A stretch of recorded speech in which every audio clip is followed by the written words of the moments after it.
The stagecoach rattled into Jordan Valley, Oregon on a scorching August afternoon in 1876, carrying a woman whose eyes held more secrets than the high desert had stars. And when she stepped down onto the dusty street with one hand pressed against her swollen belly, every man within sight suddenly found somewhere else to look except for one cowboy leaning against the livery stable who straightened up and couldn't seem to turn away. Hannah Whitmore steadied herself against the coach wheel, her other hand gripping a worn leather satchel that contained everything she owned in this world. The midday sun beat down mercilessly on the small town, nestled in the valley between rolling brown hills, and she could feel sweat trickling down her back beneath her travel-stained dress. 6 months along, she thought, maybe closer to 7 now, and she had traveled over 300 miles from Salt Lake City to reach this remote outpost where nobody knew her name or her shame. The driver tossed her trunk down without ceremony, and it landed in the dust with a heavy thud. Hannah flinched, but said nothing, just pressed a few coins into his weathered palm and turned to survey the town that would either become her salvation or her grave. Jordan Valley was smaller than she had imagined, just a main street lined with false-fronted buildings that looked like they might blow over in a strong wind. A general store, a saloon, a hotel that might have been grand 20 years ago, a blacksmith shop where the ring of hammer on anvil carried clearly in the dry air, and a man walking toward her with purpose in his stride. Austin Yeager had been shoeing horses in the livery when he heard the stage arrive, and something had drawn him to the doorway.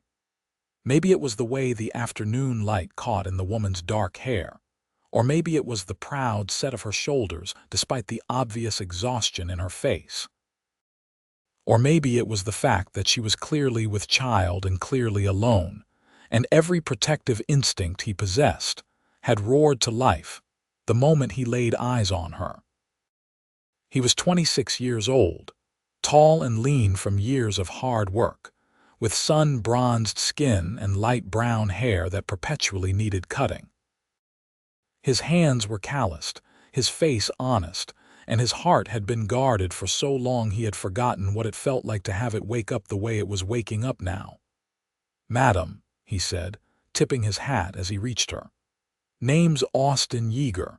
You look like you could use some help with that trunk." Hannah studied him with eyes the color of storm clouds, weighing and measuring in that way women learned when the world proved itself untrustworthy. She saw a young man with kind eyes and work-worn clothes, no wedding ring, no weapon visible except the knife on his belt that every working man carried.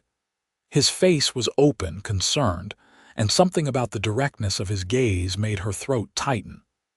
"Hannah Whitmore," she said quietly. "And yes, I would appreciate the help. I'm looking for the boarding house." "Mrs. Whitmore?" he asked, and the question hung in the air between them. "Miss," she said, and lifted her chin as she said it, daring him to judge her. Austin picked up her trunk like it weighed nothing, though she knew it did not. "The boarding house is 2 blocks down on the left. Mrs. Patterson runs it. She's a good woman, fair and decent. She'll see you right."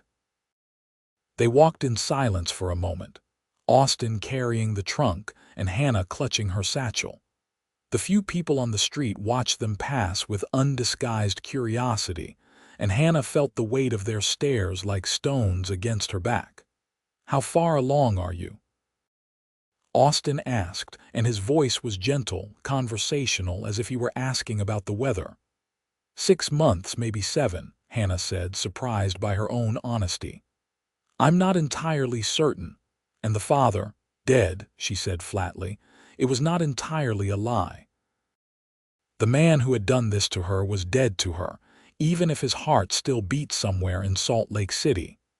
Dead to her in every way that mattered. Austin nodded slowly, and when he glanced at her, there was nothing but sympathy in his eyes. "I'm sorry for your loss."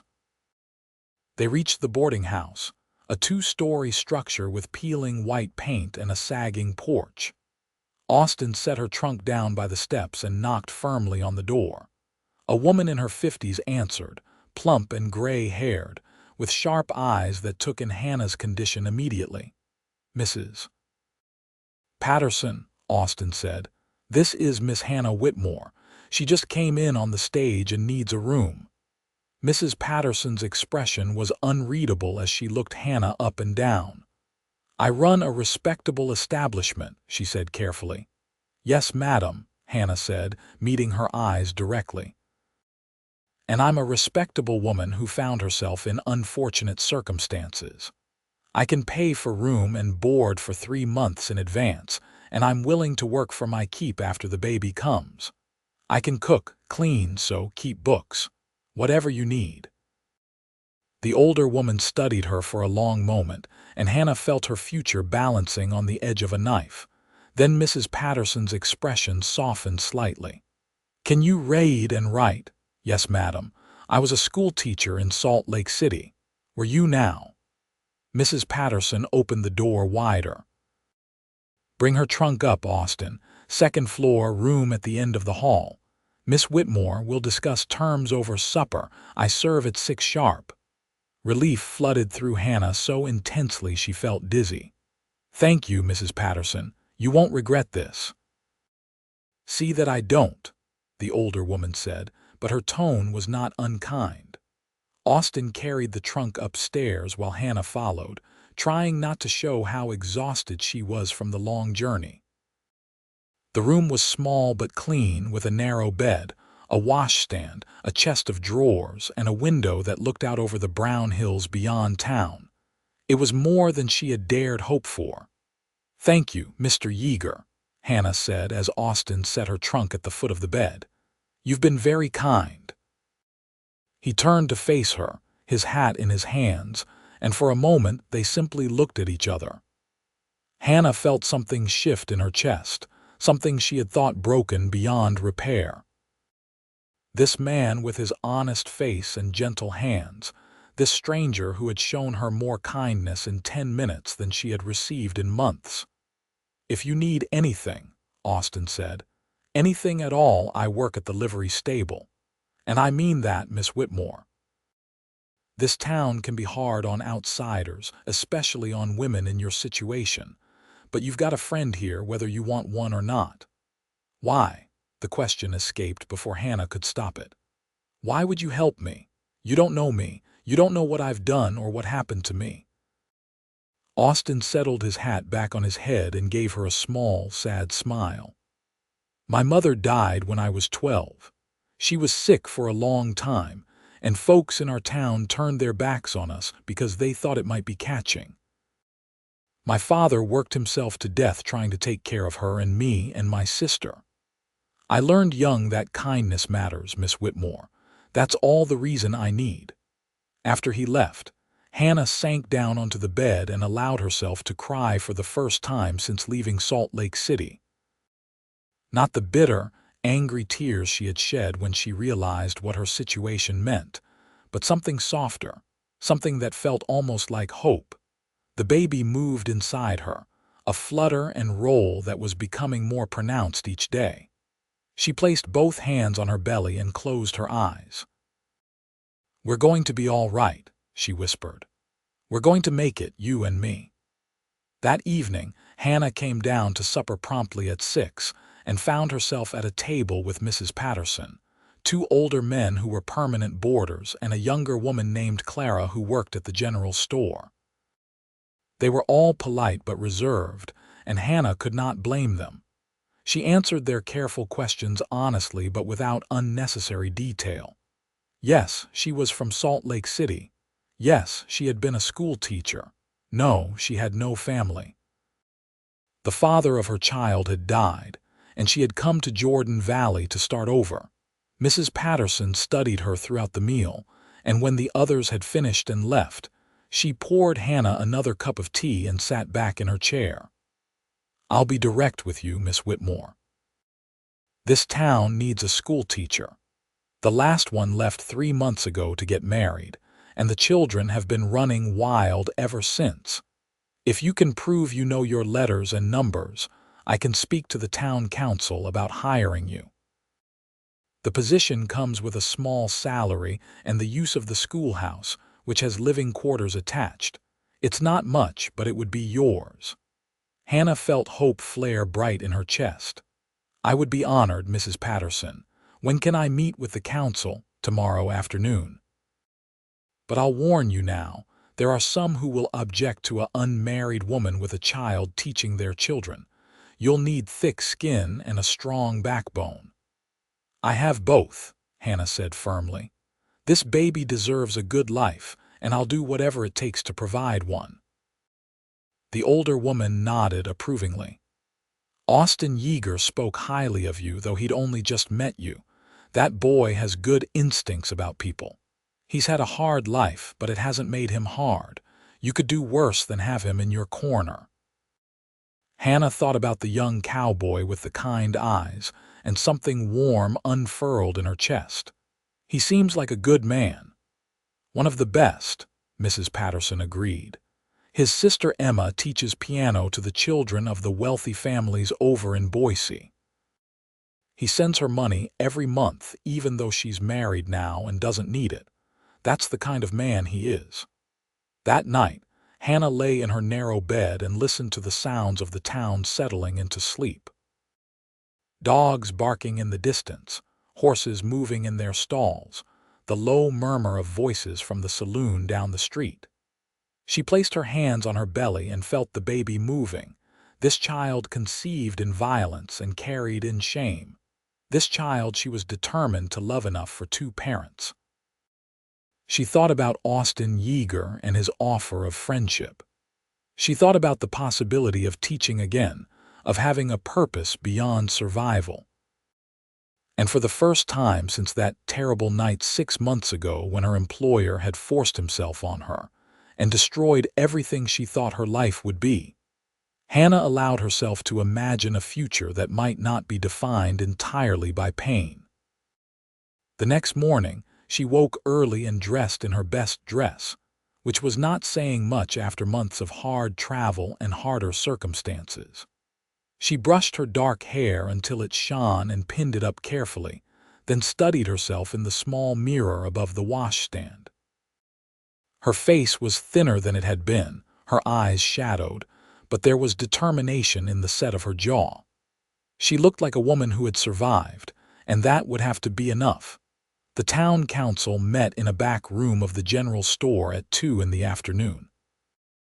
There were 5 men, all middle-aged or older, all wearing the careful expressions of men who had learned to be suspicious of strangers. Mrs. Patterson had come along as well, sitting in the corner like a stern-faced guardian angel.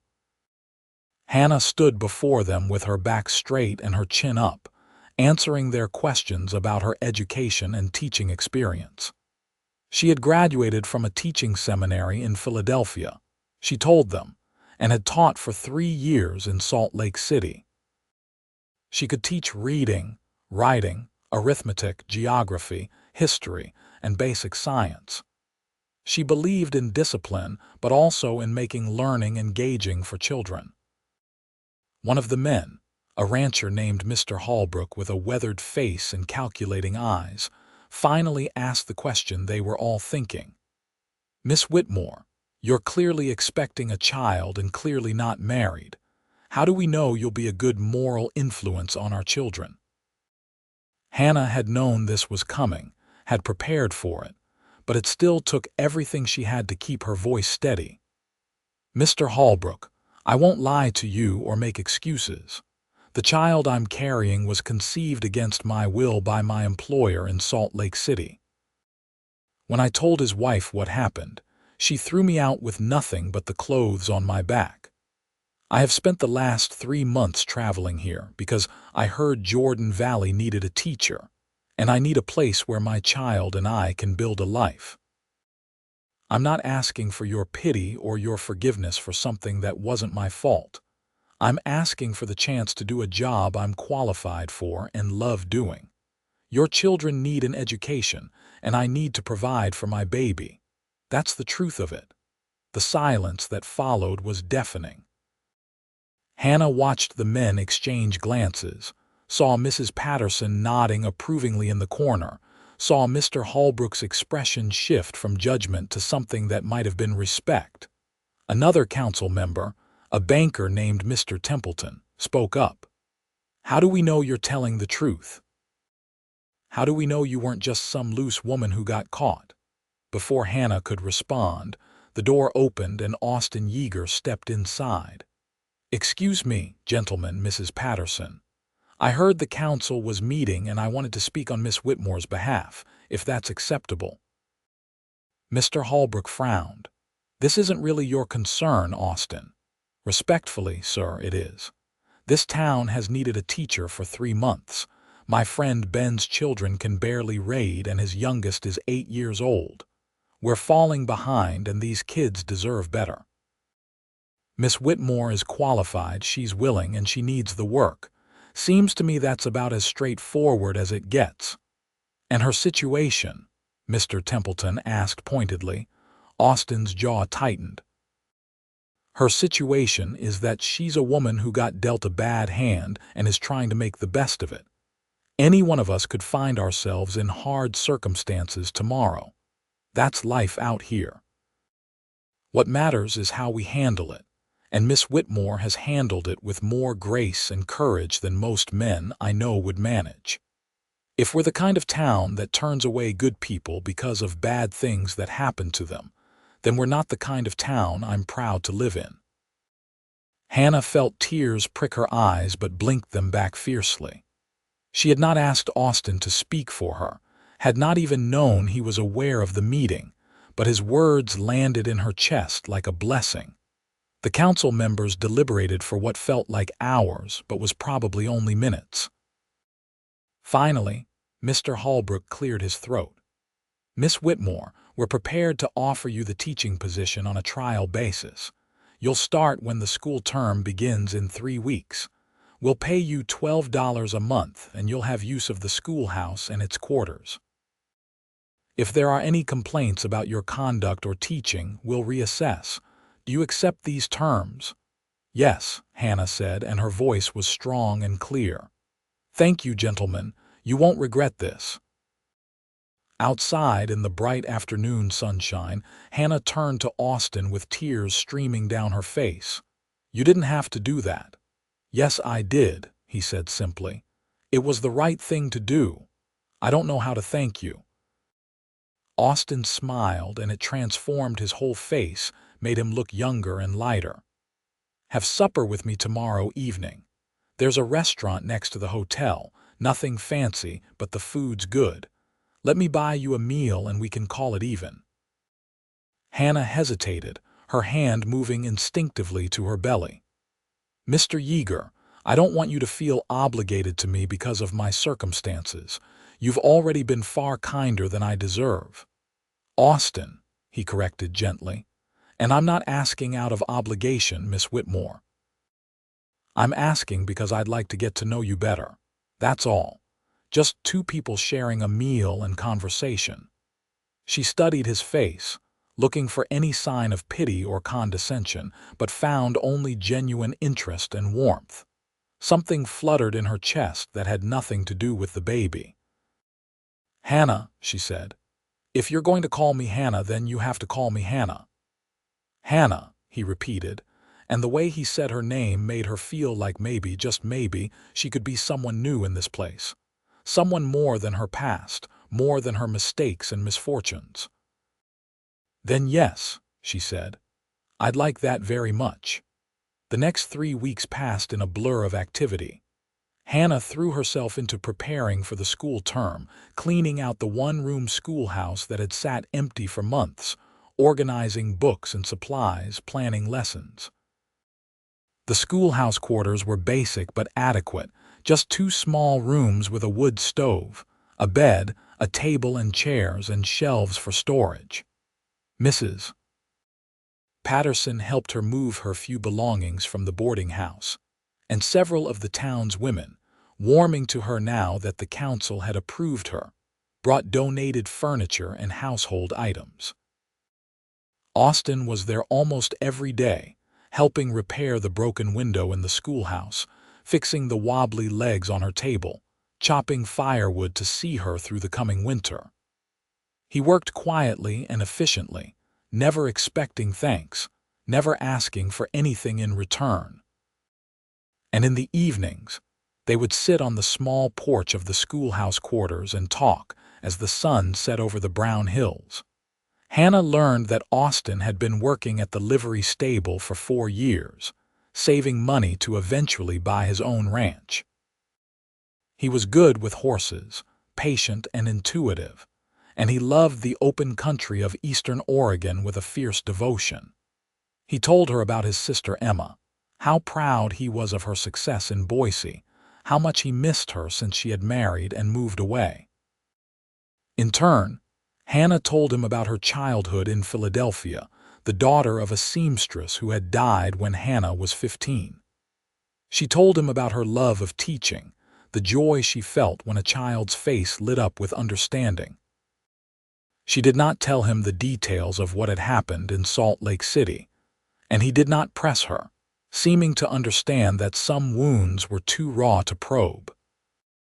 What she did tell him, one evening when the baby was particularly active and she was feeling vulnerable, was that she had been terrified of this child at first.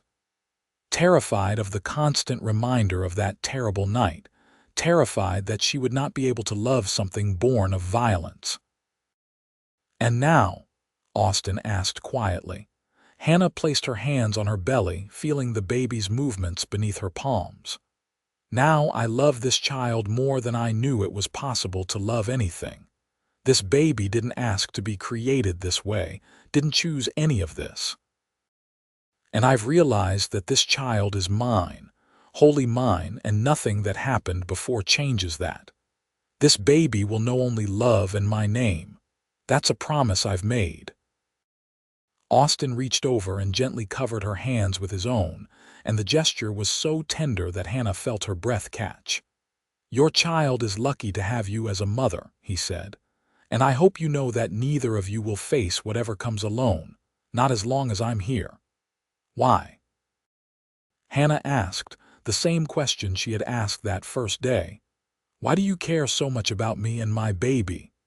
Austin was quiet for a long moment, his hands still warm over hers.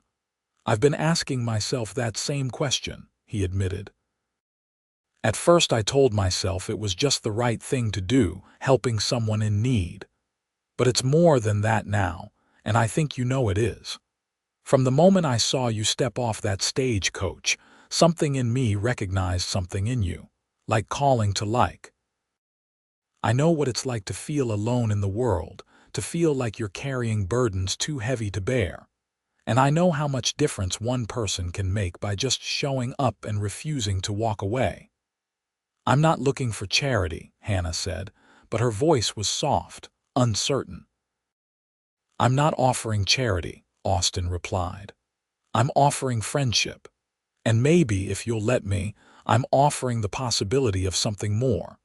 I know it's complicated, I know the timing isn't ideal, I know you've got every reason to be wary of men and their intentions. But I want you to know that I'm here, Hannah, and I'm not going anywhere." Hannah turned her hands over so that her palms pressed against his, and they sat like that in the gathering dusk, connected by touch and something deeper that neither of them had words for yet.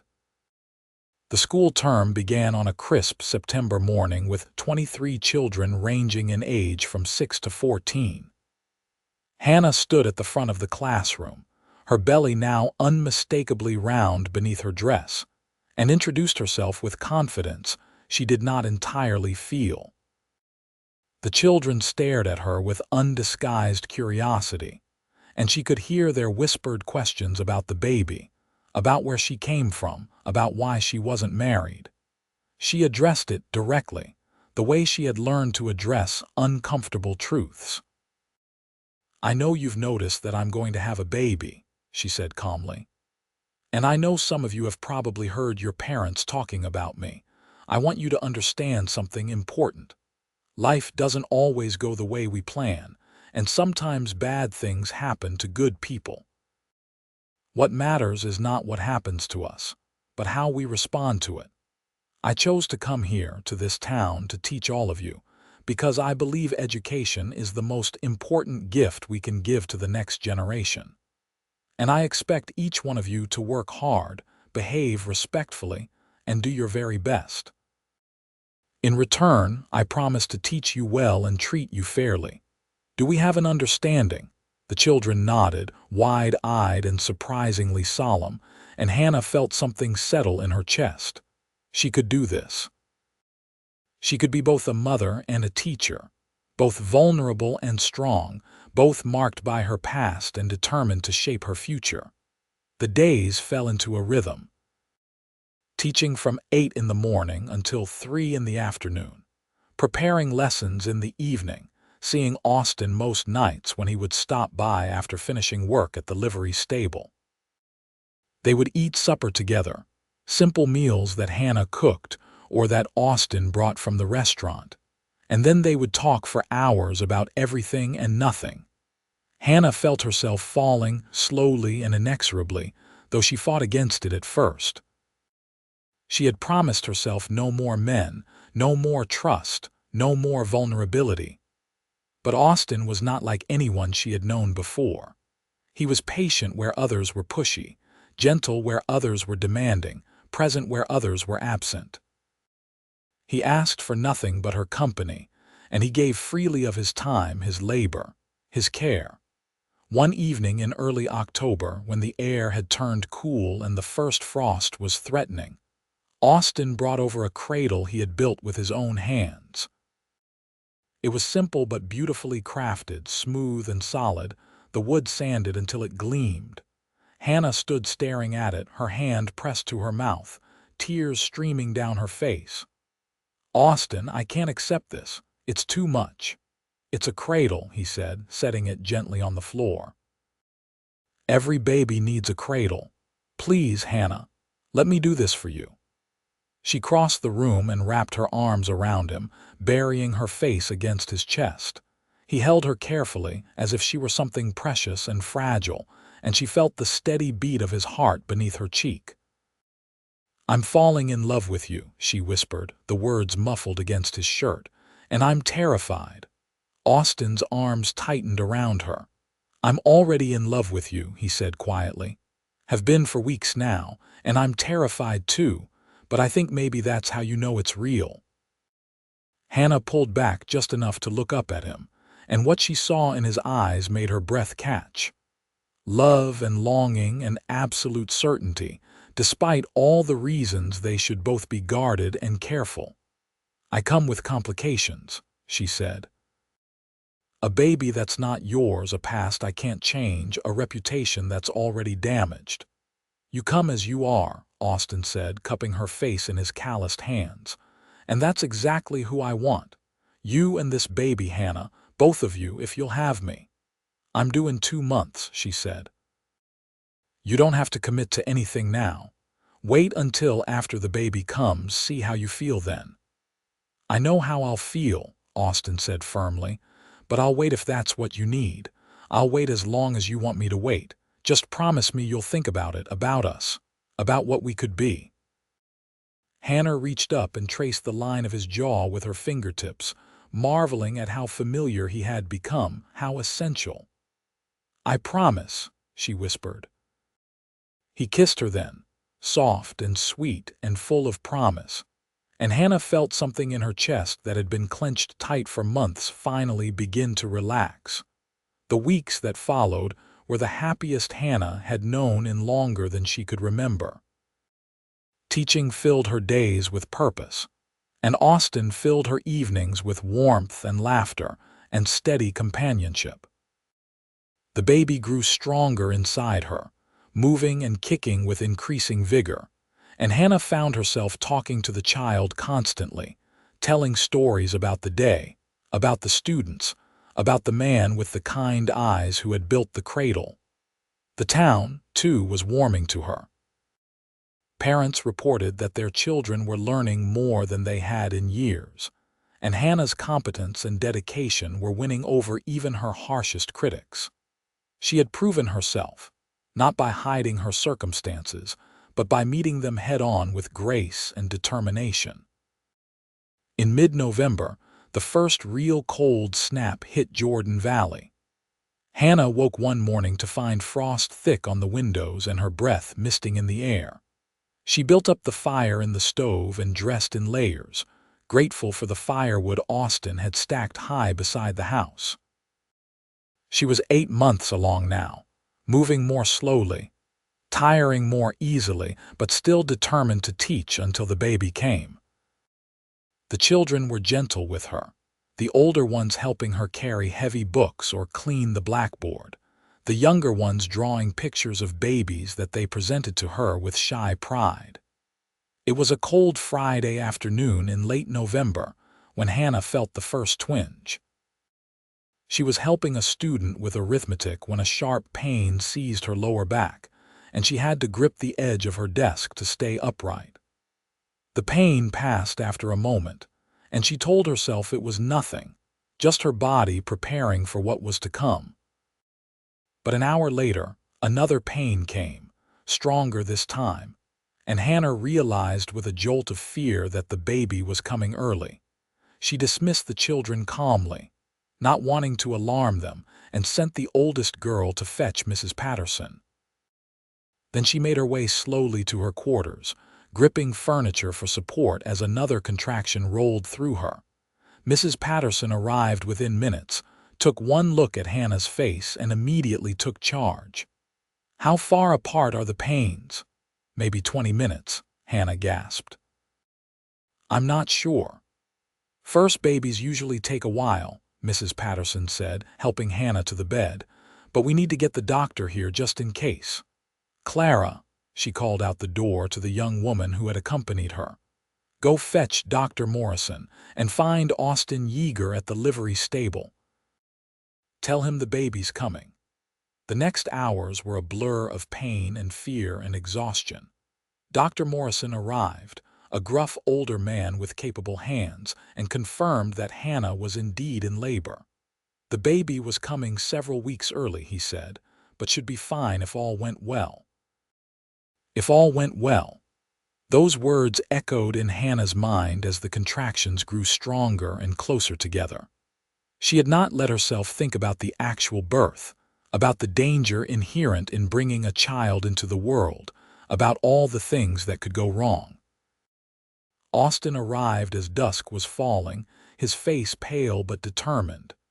Mrs. Patterson tried to shoo him away, saying it was no place for a man, but Hannah reached for him with a desperate hand. "Please," she gasped. "I want him here." Dr. Morrison raised an eyebrow but shrugged. "If the lady wants you here, young man, then you stay. But make yourself useful. Boil water, fetch clean linens, and for God's sake, don't faint." Austin moved to the head of the bed and took Hannah's hand in both of his. "I'm here," he said quietly. "I'm right here, and I'm not going anywhere." The labor went on through the night, long and difficult. Hannah had known it would hurt, but she had not known it would be like this.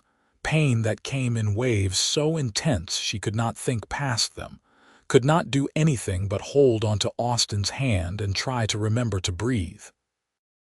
He stayed with her through all of it, wiping her forehead with cool cloths, murmuring encouragement, letting her crush his hand during the worst contractions. His presence was an anchor, something solid to hold on to when everything else was chaos and pain. As dawn began to lighten the sky, Dr. Morrison told her it was time to push. Hannah was exhausted, wrung out, certain she had nothing left to give, but Austin leaned close and whispered in her ear. "You can do this, Hannah. You're the strongest person I know. This baby is almost here, and then you'll get to hold your child in your arms. Just a little bit longer. I believe in you."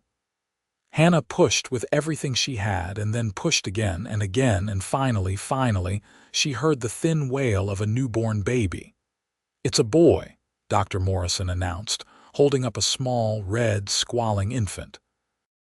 A healthy boy by the looks of him, Smaller than I'd like, being early but with good lungs on him.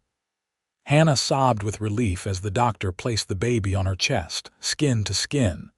The infant was tiny, his face scrunched up and furious, his little fists waving. He was perfect. He was hers. "Hello, little one," she whispered, tears streaming down her face. "I'm your mama, and I love you so much." Austin was crying too, she realized, tears running down his face as he looked at the baby. "He's beautiful, Hannah. Absolutely beautiful." After Dr. Morrison and Mrs. Patterson had finished their work and left the new mother to rest, Austin sat beside the bed, watching as Hannah nursed the baby for the first time. The infant latched on awkwardly but eagerly, and Hannah marveled at the feeling, at the rightness of it. "Have you thought about a name?" Austin asked softly. Hannah looked down at her son, at his dark hair and tiny fingers, at this miracle she had carried for 8 months. "Henry," she said. "His name is Henry Whitmore." "Henry," Austin repeated and smiled. "It's a good, strong name." He stood to leave to let her rest, but Hannah caught his hand. "Austin, wait. I've been thinking about what you said about us, about what we could be." He sat back down, hope and fear warring in his eyes. "And this child will know only love in my name," Hannah said, her voice shaking. "That's what I promised myself, but I think maybe I was wrong about the name part, or at least I want to be wrong about it." Austin's breath caught. "Hannah, what are you saying?" "I'm saying that Henry deserves a father. A real father, one who will love him and protect him and teach him how to be a good man. And I know it's asking a lot to take on another man's child, but you've already been here through the birth, already held my hand through the worst of it. You've already proven that you care about both of us. So I'm asking, Austin Yeager, if you would consider being that father, if you would consider marrying me and making us a family." Austin was on his knees beside the bed in an instant, his hands covering hers where they rested on the baby. "Hannah, are you sure? This is what you want?" "I've never been more sure of anything in my life," Hannah said. "I love you, Austin, and I know Henry will love you too." "I'll be the best father I can be," Austin promised, his voice thick with emotion. "I'll love this boy like he's my own blood. He'll never know anything but being wanted and cherished and protected. And I'll love you, Hannah, for the rest of my life. I'll work hard to give you both a good life, to make you proud." "You already make me proud," Hannah whispered, "just by being who you are." Austin kissed her then, gentle and reverent, mindful of her exhaustion and the baby in her arms. "When?" he asked. "When can we get married?" "Soon," Hannah said. "As soon as I'm recovered and able. I don't want to wait. I want Henry to grow up knowing you as his father from the very beginning." They were married 4 weeks later, on a cold January morning in 1877. The ceremony took place in the small church at the edge of town, with Mrs. Patterson and Dr. Morrison standing as witnesses. Hannah wore a simple blue dress that Mrs. Patterson had helped her alter to fit her post-pregnancy figure, and she held baby Henry in her arms throughout the ceremony. Austin's vows were simple and heartfelt. "I take you, Hannah, as my wife, and I take Henry as my son.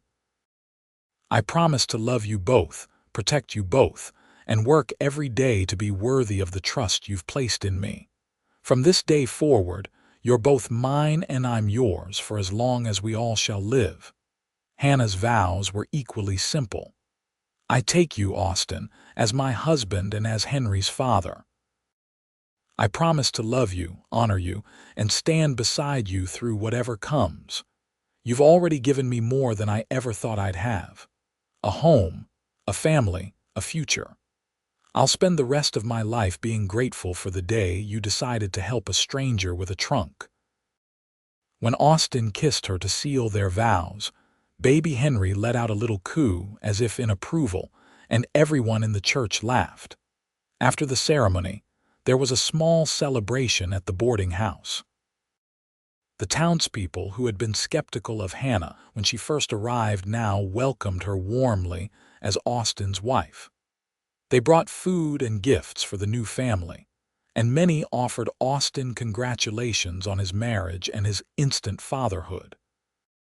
Mr. Holbrook, the rancher who had questioned Hannah's morals at her teaching interview, approached Austin with his hand extended. "You're a good man, Yeager. Taking on another man's child, giving that boy a name and a future. That takes character." Austin shook his hand firmly. "Henry's my son now," he said with quiet certainty. "That's all there is to it." That night, in the quarters attached to the schoolhouse that were now their family home, Austin held Henry while Hannah unpacked the few belongings he had brought from his room at the livery stable. The baby was awake but content, staring up at his new father with dark, serious eyes. "He's so small," Austin marveled, supporting Henry's head carefully. "Was I ever this small?" "Everyone was once," Hannah said, smiling as she watched them together. "You're a natural with him." "I'm terrified I'm going to break him," Austin admitted. "But I meant what I said, Hannah. He's my son. I'm going to do right by him." "I know you will," Hannah said, coming to sit beside them. "You're already doing right by both of us." They sat together in the lamplight, a family less than a day old, and marveled at how quickly life could change. Just 4 months ago, Hannah had arrived in Jordan Valley alone and desperate, carrying a child conceived in violence, expecting nothing but hardship and judgment. Now she had a husband who loved her, a son who was healthy and thriving, a home and a profession. It seemed almost miraculous. The winter passed in a blur of new parenthood and adjustment. Hannah returned to teaching after 8 weeks, bringing Henry with her to the schoolhouse. The students were fascinated by the baby, and Hannah found that his presence actually helped her teaching. She could use him to teach lessons about growth and development, about responsibility and care. And the older girls loved helping with him, learning skills they would need when they had their own children someday. Austin continued working at the livery stable, but he also started taking on side jobs, breaking horses and doing carpentry work, determined to save money faster now that he had a family to support. He was home every evening for supper, and he would spend hours with Henry, rocking him, singing to him, changing his diapers without complaint. Hannah watched her husband fall in love with her son, and her own love for Austin deepened daily. He was everything she had never thought to find: patient, kind, hardworking, devoted. He made her laugh with his dry humor and feel safe with his steady presence. And he was an exceptional father, treating Henry with a tenderness that made Hannah's throat tight with emotion. In March, Emma Yeager came to visit from Boise, eager to meet her new sister-in-law and nephew. She was a pretty woman of 22 with her brother's kind eyes and a warm, open manner. She arrived on the afternoon stage, and Austin swept her into a bear hug the moment she stepped down. "You look happy," Emma said, studying her brother's face. "Happier than I've ever seen you." "I am happy," Austin said simply. "Come meet my family." Emma fell in love with Henry on sight, cooing over him and declaring him the most beautiful baby she had ever seen. She and Hannah bonded quickly, talking late into the night about books and music and their respective students. Emma confided that her marriage was not as happy as she had hoped, that her husband was often cold and dismissive, and Hannah felt a surge of gratitude for Austin and his steady warmth. "You're lucky," Emma said wistfully, watching as Austin played with Henry on the floor. "He adores you both. I can see it in everything he does." "I know," Hannah said softly. "I thank God for him every day." Before Emma left to return to Boise, she pulled Hannah aside. "Take care of my brother," she said quietly. "He's been alone and working himself to exhaustion for so long. I'm glad he finally has someone to live for, not just work for. You and Henry have given him something I was afraid he'd never have." "He's given us everything," Hannah said. "A home, a name, a future. I'll spend the rest of my life being worthy of that gift." As spring turned to summer, Austin's hard work paid off. He had saved enough money to make a down payment on a small piece of land 5 miles outside of town, 20 acres with a creek running through it and good grazing for horses. It was not much, but it was theirs, a foundation to build on. They spent Sundays riding out to the property, with Henry tucked into a sling against Hannah's chest.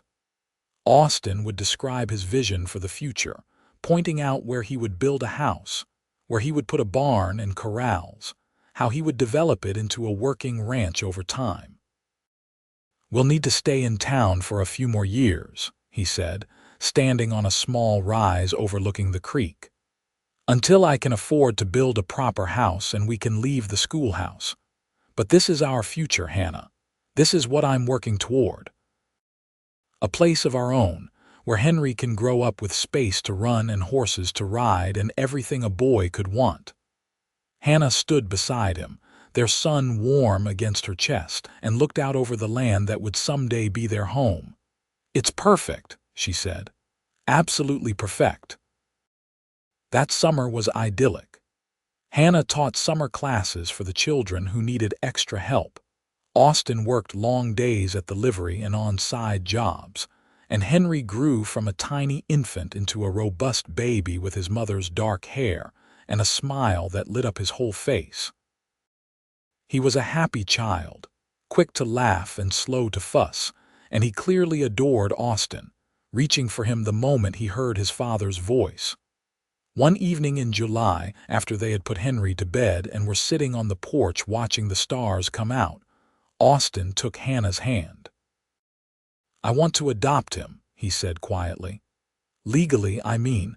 I want Henry to have my name, not just use it, but actually have it.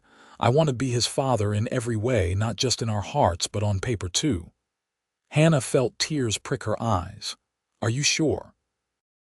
"It means going to the territorial capital, filing papers, probably answering questions about his birth. It won't be easy." "I'm sure," Austin said firmly. "He's my son, Hannah. I've changed his diapers and walked the floor with him when he was colicky and taught him to laugh. I want the world to know he's mine. I want him to know, beyond any doubt, that I chose him." They made the trip to Baker City in August, a 2-day journey each way. The process was complicated, requiring testimony from Hannah about Henry's birth and from Austin about his intentions. But the judge, an older man with grandchildren of his own, was sympathetic. "It's not often I see a man willing to take another man's child as his own," the judge said. "This speaks well of you, Mr. Yeager. The adoption is granted.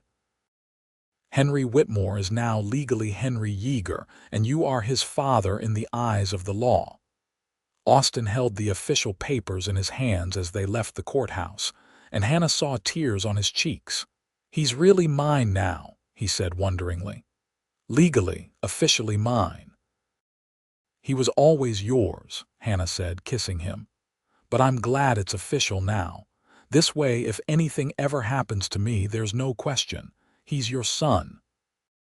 As Henry's first birthday approached in late November, Hannah realized with a start that she had missed her monthly courses for the second time.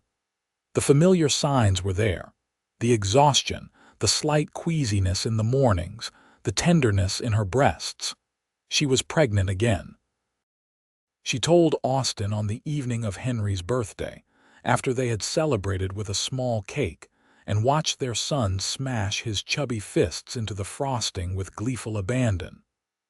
Austin had been teaching Henry to clap, and the boy's delighted laughter filled the small house. "Austin," Hannah said when Henry was finally asleep, "I have something to tell you." He looked up from the dishes he was washing, and something in her expression made him set down the plate and dry his hands. "What is it?"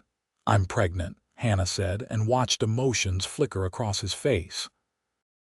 Surprise, joy, concern. How far along? 2 months, I think. The baby should come in June. Austin crossed to her and pulled her into his arms. How do you feel about it? Hannah leaned into his embrace, breathing in the familiar scent of him. Happy, she said honestly. A little scared, remembering how hard it was with Henry, but mostly happy. This baby will be ours, Austin. Yours and mine together. That feels like a miracle. It is a miracle, Austin said, placing his hand on her still flat stomach. All of it is a miracle.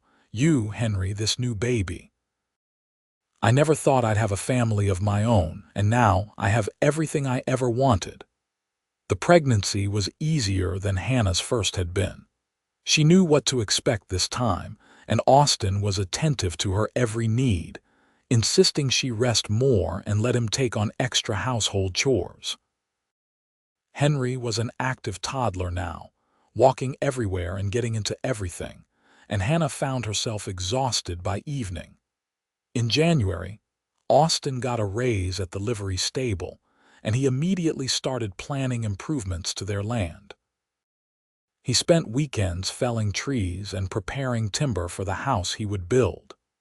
Several of the men from town, grateful for the education their children were receiving, came out to help on Sundays, and the frame of a small cabin began to take shape. Hannah's pregnancy progressed without complications. She continued teaching through April, then reluctantly agreed to take the last months off, knowing that standing for hours at a time was becoming too taxing. The school board agreed to pay her through the end of the term, and they promised her position would be waiting when she was ready to return. In early June, on a warm afternoon when the valley was green with late spring growth, Hannah felt the first contractions. This time, she was prepared. She sent word to Dr. Morrison and Mrs. Patterson, and Austin came home immediately from the livery stable. The labor was shorter than Henry's had been, less than 12 hours from start to finish. And when the baby was born in the soft light of dawn, Dr. Morrison announced, "It's a girl." A healthy, beautiful girl.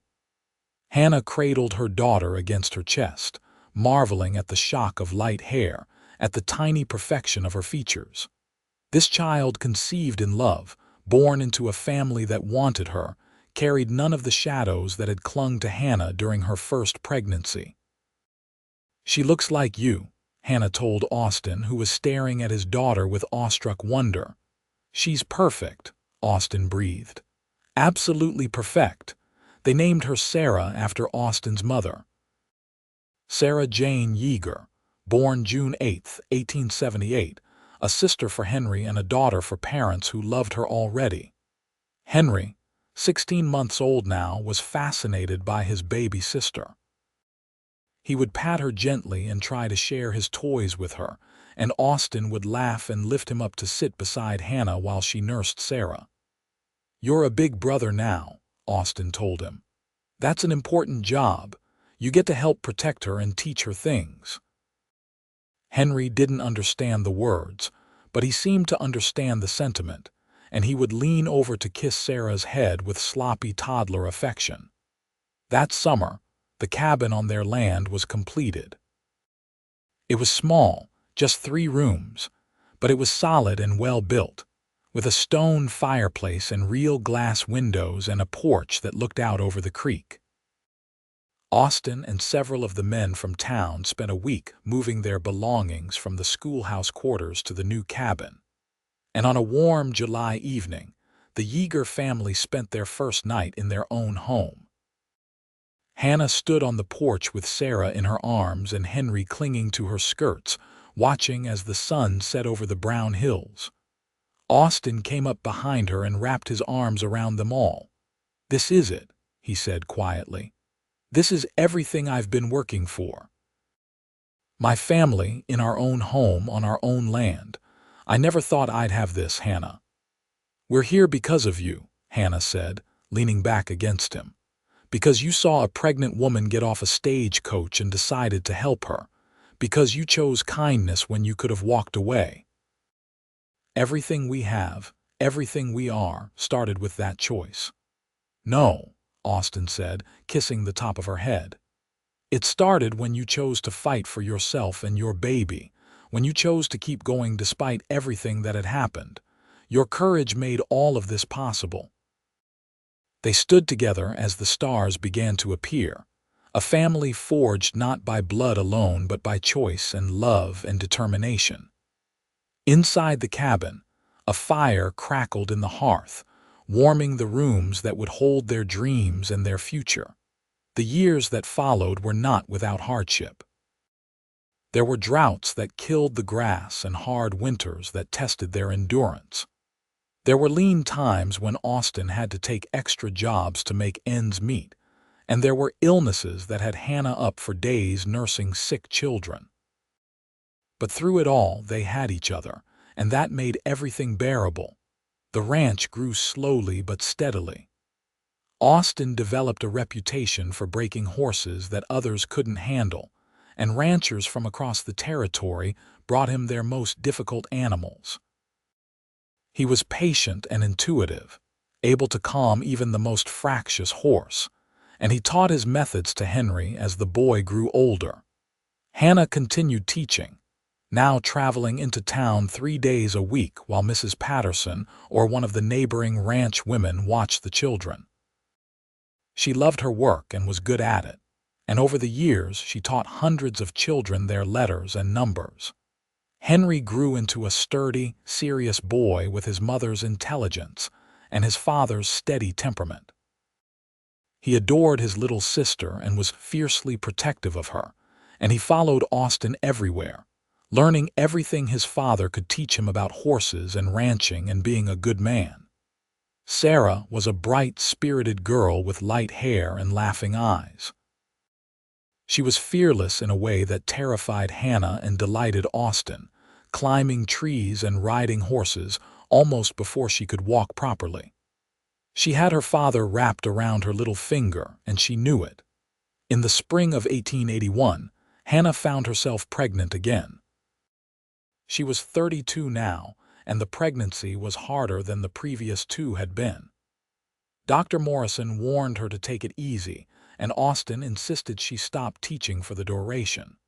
This time, there was no question about him being present for the birth. When their second son was born in December, Austin was right there, holding Hannah's hand and coaching her through the contractions. They named him Matthew Austin Yeager, and he came into the world with his father's light hair and his mother's gray eyes. Henry, now 4 years old, was entranced by his baby brother, and Sarah, 3, was more interested in the attention the baby was getting than in the baby himself. Life settled into a new rhythm with 3 children. The cabin felt smaller now, and Austin began planning an addition. The ranch was turning a profit, enough that he could hire a part-time hand to help with the horses. They were not wealthy by any means, but they were comfortable, and that was more than Hannah had ever dared dream of during those dark months before she arrived in Jordan Valley. One evening in the spring of 1883, after the children were all asleep, Hannah and Austin sat on the porch watching the stars. It had become their ritual, this quiet time together after the chaos of the day, a chance to reconnect and remember why they had chosen each other. "You ever regret it?" Hannah asked quietly. "Taking on me and Henry that first day, your life would have been so much simpler if you just walked past." Austin was quiet for a moment, and when he spoke, his voice was thoughtful. "I don't believe in regret," he said. "Every choice we make leads us to where we are, and I can't imagine being anywhere but right here, right now, with you and our children. You and Henry walked into my life and gave it meaning I didn't even know it was missing. Regret that? Never. I used to think my life was over," Hannah admitted. "That night in Salt Lake City, when I realized what had happened and what it meant, I thought I would spend the rest of my life alone and ashamed, carrying the weight of something that wasn't even my fault. And then I met you, and you made me believe that maybe I could have a future after all." that maybe I deserved happiness despite everything. You always deserved happiness, Austin said firmly. What happened to you was a terrible thing, but it didn't define you. You're strong and brave and brilliant, and those things would be true no matter what. All I did was recognize what was already there. Hannah took his hand and pressed it to her lips. You gave Henry a name and a father and a future. You kept your promise that he would know only love. I see the way he looks at you, Austin. He doesn't just love you, he admires you. He wants to be like you. That's the greatest gift you could have given him. He's a good boy, Austin said, and the pride in his voice was unmistakable. They all are. We're raising good kids, Hannah. Kids who know they're loved and valued, kids who'll grow up to be decent people. That's our legacy. As the years passed, that legacy became increasingly clear. Henry grew into a young man of integrity and skill, a gifted horseman who was also gentle and thoughtful. He helped his father with the ranch work and treated his younger siblings with patience and affection. Sarah grew into a spirited young woman who inherited her mother's love of learning and her father's way with animals. She could ride better than most boys her age and read anything she could get her hands on. She talked constantly of becoming a veterinarian, a lofty ambition for a girl in the 1880s, but Austin and Hannah encouraged her dreams. Matthew was the quietest of the three, thoughtful and artistic. He loved to draw and paint, capturing the landscape of eastern Oregon in sketches and watercolors. Austin built him a small studio in the barn, and Matthew would spend hours there, lost in his art. In 1889, when Henry was 13, Sarah 11, and Matthew 8, Austin finally achieved his dream of making the ranch fully self-sustaining. They now ran a small herd of cattle along with the horses, and Austin had built a reputation as one of the best horse trainers in eastern Oregon. The ranch was prosperous enough that Hannah could cut back on teaching to focus on the children and the household, though she still took on private students who needed extra help. That was the year Emma came to visit again, and the change in her was heartbreaking. She was thin and sad, with bruises she tried to hide beneath long sleeves. Hannah saw them anyway and immediately pulled her sister-in-law aside. "He hits you," Hannah said flatly. It was not a question. Emma's eyes filled with tears, but she shook her head. "It's not that simple. He's under a lot of pressure with his business, and sometimes he just loses his temper. It's my fault for provoking him." "No," Hannah said fiercely. "Don't you dare blame yourself. I know what it's like to be hurt by a man. It's not your fault, Emma. It's never your fault." That evening, Austin sat down with his sister and had a long, serious conversation. By the time Emma left to return to Boise, it was with the understanding that she had a place to come if she ever needed it. 6 months later, she showed up at the ranch with 2 suitcases and a bruised face, and she never went back to her husband. Emma moved into the addition Austin had built onto the cabin, and she became a beloved part of the family. She gave piano lessons to Sarah and Matthew, helped Hannah with the household work, and slowly began to heal from years of abuse. Watching her blossom, seeing her smile return and her confidence rebuild, was deeply satisfying for Hannah, who remembered all too well what it was like to need refuge. The years rolled on, each one bringing its own challenges and joys. There were harsh winters and beautiful springs, successful foals and devastating losses, moments of laughter and moments of tears. But through it all, the family remained strong, bound together by love and mutual respect. In 1895, when Henry was 19, he married a girl from town named Mary, a sensible young woman with a kind heart. Austin deeded him 10 acres of the ranch land, and Henry built a small house there for his new bride. Within a year, they had given Austin and Hannah their first grandchild, a boy they named Austin after his grandfather.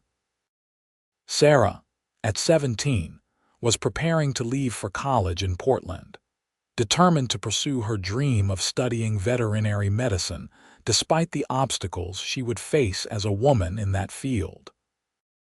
Austin was immensely proud of her ambition, and he and Hannah had been saving for years to make her education possible.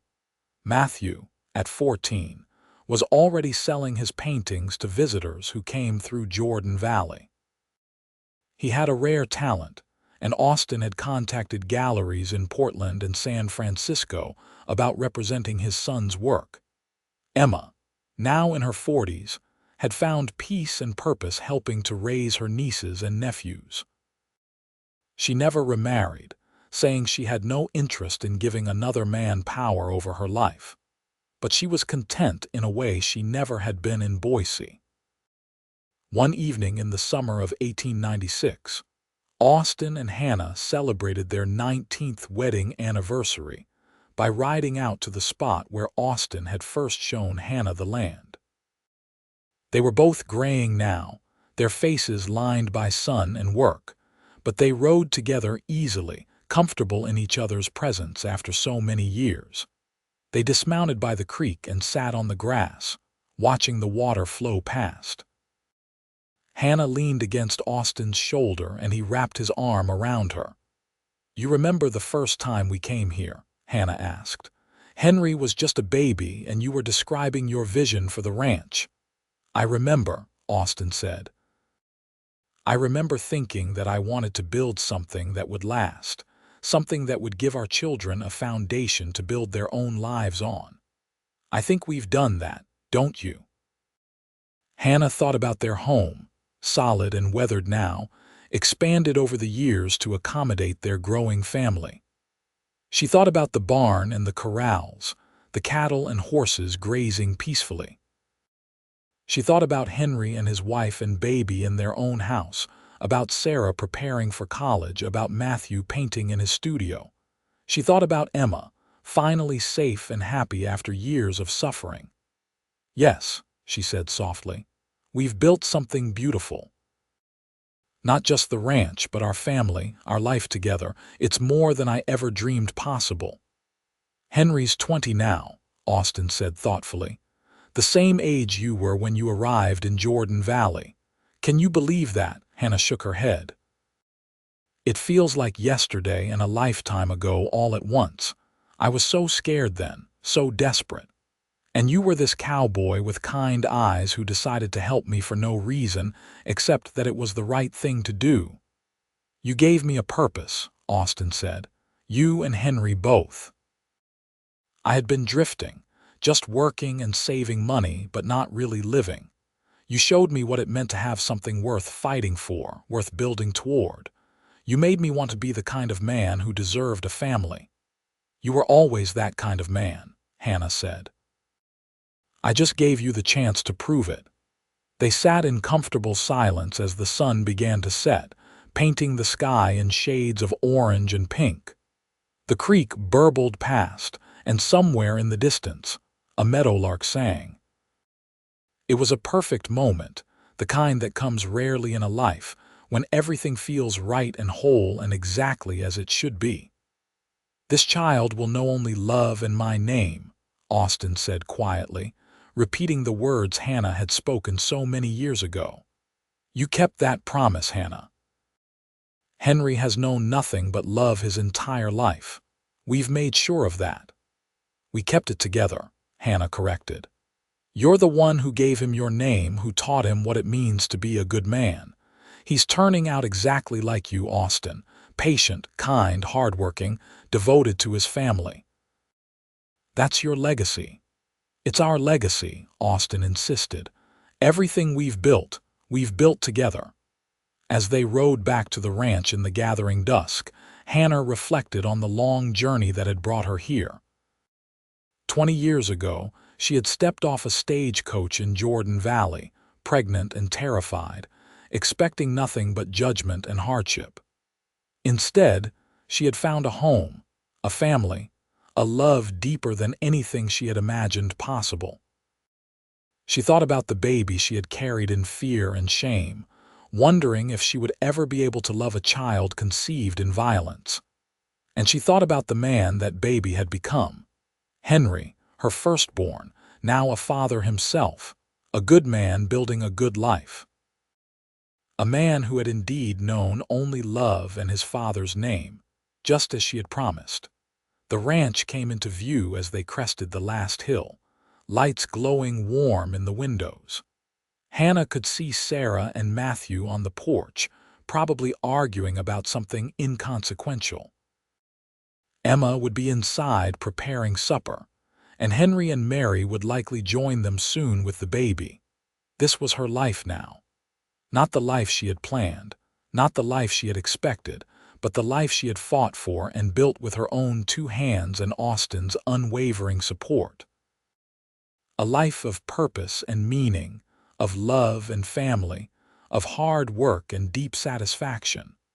Austin reached over and took her hand as they rode down the hill toward home, and Hannah squeezed his fingers gratefully.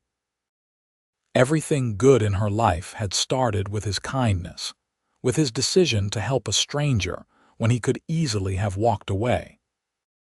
That simple act of compassion had rippled outward, changing not just her life but the lives of their children and grandchildren, creating a legacy of love that would endure for generations. As they dismounted in front of the barn and Austin took care of the horses, Hannah stood for a moment looking at the house they had built together.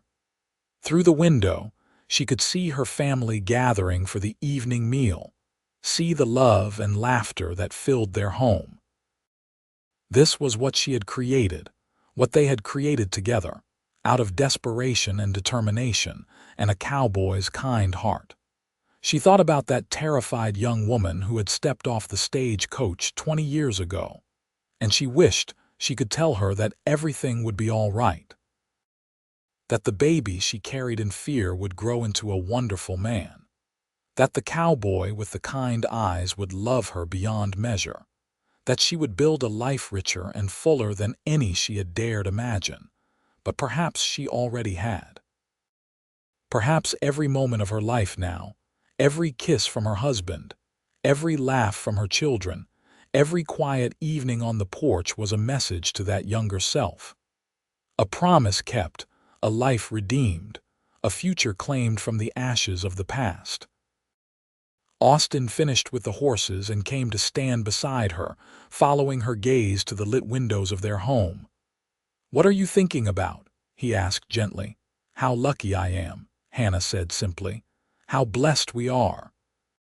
How everything that seemed like an ending 20 years ago was actually just the beginning." "The beginning of everything," Austin agreed, kissing her temple. "Come on, let's go inside. Our family is waiting." They walked together toward the house, toward the light and warmth and love that waited within, and Hannah felt a profound sense of peace settle over her. This was her happily ever after, hard-won and deeply cherished. This was the life she had fought for, the family she had built, the love she had found when she least expected it. And it all started with a simple promise. This child will know only love and my name. A promise kept by a cowboy with a kind heart. A promise that had grown and blossomed into more than either of them could have imagined. A promise that would echo through generations yet to come. Inside, the family gathered around the table and Austin said grace the way he always did, thanking God for the food and for the hands that prepared it and for the family gathered to share it. But he added something new tonight, glancing at Hannah as he spoke. "And thank you for bringing us together, for giving us this life, for showing us that love can heal even the deepest wounds and build even the strongest foundations. We're grateful for every day, every moment, every blessing. Amen." "Amen," the family chorused, and then the meal began, filled with conversation and laughter and the comfortable chaos of a large family.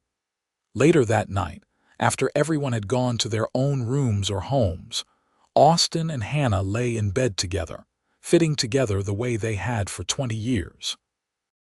Hannah's head rested on Austin's chest, and she listened to the steady beat of his heart. "I love you," she whispered into the darkness. "I have loved you for so long that I can barely remember a time when I didn't." "I love you too," Austin replied, his arms tightening around her. "You and our children are my entire world.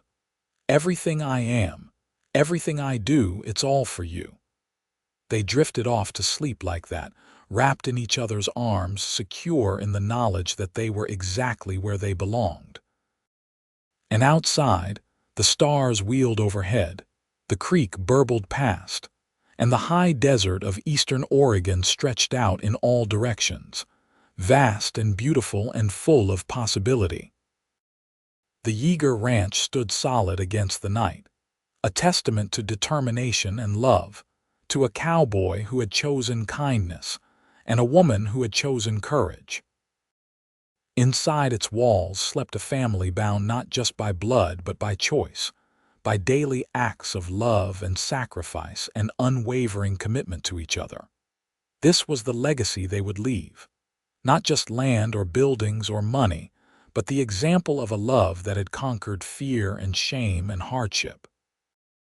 A love that had taken broken pieces and made them whole.